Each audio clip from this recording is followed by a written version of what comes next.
guys, so why would you do that? You bad dog. This is a wee update. Like in the last video I said to you guys that I actually sold the GX 110 Mark II.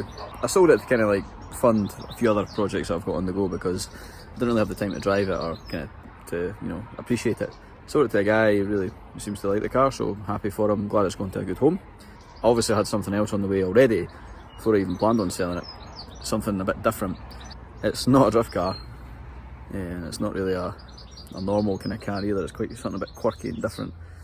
But I'll give you a wee clue. So it is a Honda.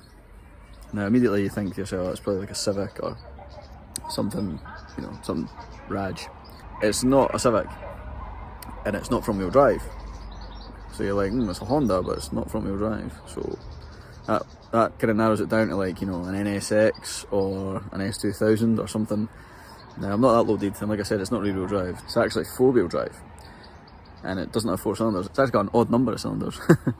Pretty much just cut to the chase and show you guys. So, yes! Woohoo! So this is it. Probably not the Honda you were expecting. It's a 1998 Honda Acty. It's Honda's line of light vehicles, more commonly known as a Kei vehicle, Kei Car. Basically in Japan they get a tax break if their car meets a certain criteria, so if it's below a certain engine size, length, width, power, stuff like that, they get a tax break. So they made a spate of vehicles called Kei Cars. They also made light Kei trucks, and this is one of those trucks. Kind of wanted one of these for a while now. You don't really see any on the UK roads, so I thought it'd be interesting to get one, see what it's about. You actually don't really understand how small these are until you know, compare it next to another vehicle, but you know, it takes up like absolutely no space at all. It's dinky is the best way to describe it. It's a 660cc, it's actually a 656cc engine, 3-cylinder, it's carbureted actually. It's got a 5-speed manual, this one. This is the SDX version, so it's like the 5-speed manual. It's 4-wheel drive, and it's got real-time 4-wheel drive, so the engine and box is actually at the back of the car. So actually, the access panel is right there. You take this panel off and you can actually access the engine. But yeah, so it's 4-wheel drive. Like I said, the engine's like there, and the box and engine are at the back axle. And there's like a prop shaft that goes to the front where there's like a little diff. So it's pretty Raj. Yeah, the truck itself is actually pretty clean. I mean, underneath is absolutely spotless. There's a couple of little rust pockets at the bottoms of the doors, really. But, you know, you've got to remember this is a 1998 vehicle, so, I mean, it's not doing too bad for its age. The interior is a bit old and tired, so I'm hoping to kind of tidy that up. But it is pretty period 90s Honda. It's pretty cool, actually. I don't really plan on doing much to here apart from like cleaning up the plastic, maybe give it a good bit back to black and put a nicer radio in it. It's actually got aircon as well. Air conditioning. It's got 2 seats. This seat actually lifts up and reveals the washer reservoir, which is pretty different. It's even got a jack and a spare wheel kit. Strut top mount, as you can see, the wheel is literally below where you sit, so it's totally like nothing you've ever seen before. It even came with a pay slip, Japanese pay slip. Must have been the previous owners, but yeah, it's really it's different anyway. One thing that you will notice about it, like, is just the sheer size of it. Is when you try and sit in the car, it's absolutely minuscule. I mean, I fit in it just, but if you're over 6 foot, you're probably really going to struggle. And the main thing is the pedals. Like, the accelerator pedal is like just down. It's like on. It's like a switch. It's ridiculous. The brake and clutch are okay, but the steering, you know, linkage is actually in between them, so like you literally have to like move your feet in as you sit in it. You kind of almost have to like back your backside in first and then turn around on it. It's quite different, to be honest.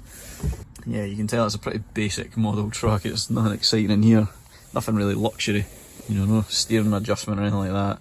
It's got the world's gayest horn as well. It's amazing. But yeah, I really like it. And like I said, there's a tiny wee bit of like kind of surface rust here. I'm just going to kind of clean that back and give it a good coat of like seam sealer or something. In terms of wheels, these are actually borrowed off a mate. These are actually 13x6 ET13, and this is a 175/50 13 tyre. I plan on putting 12x5 mini fitment wheels on it. I'm hoping that they fit. and I'm going to try and run a 145 7012 VT14, something like that, but it's basically going to give it a little bit less poke, because right now it's just a little bit too much, probably maybe about 20 mil too much. But there is quite a bit of natural positive camber on these vehicles. I don't know why, but the back isn't as bad, but the front, when you look at it face on, it does stick out quite a bit. And like I said, that's not exactly a wide wheel, that's only a 13x6. Yeah, the fitment on these is pretty hard. Back's not as bad.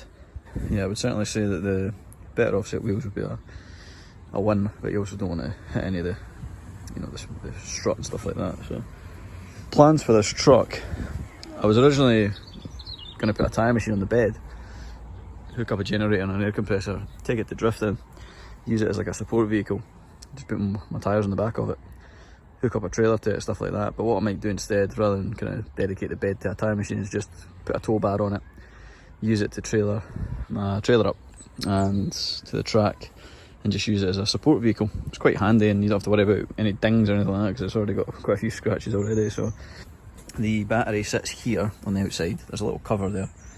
That's the coolant reservoir. The spare wheel is here.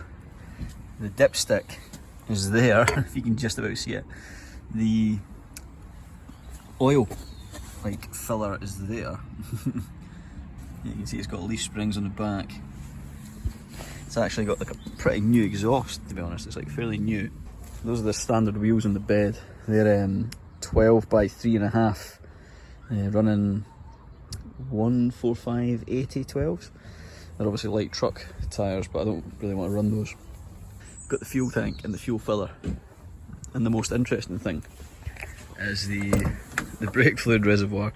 Because it doesn't actually have a bonnet, the brake fluid reservoir is actually here. So there is the brake fluid reservoir. It's so random, like, you know, you're just not used to seeing things like that in a car. It's so weird.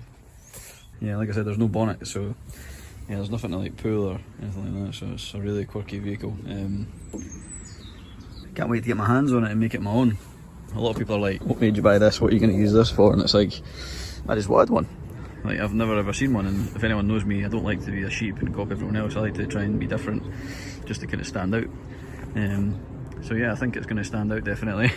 It's going to turn a few heads anyway, that's for sure. But yeah, I think it will just be a really handy utility vehicle, quite handy in the snow as well, if it ever snows. Get some tractor tyres for the standard 12-inch wheels. But yeah, just have a little bit of fun. Definitely going to try and restore the headlights, get some kind of like cutting compound and getting them back to a nice shiny kind of clear colour. So stay tuned to the channel, and I'll keep you guys updated with some Acty updates.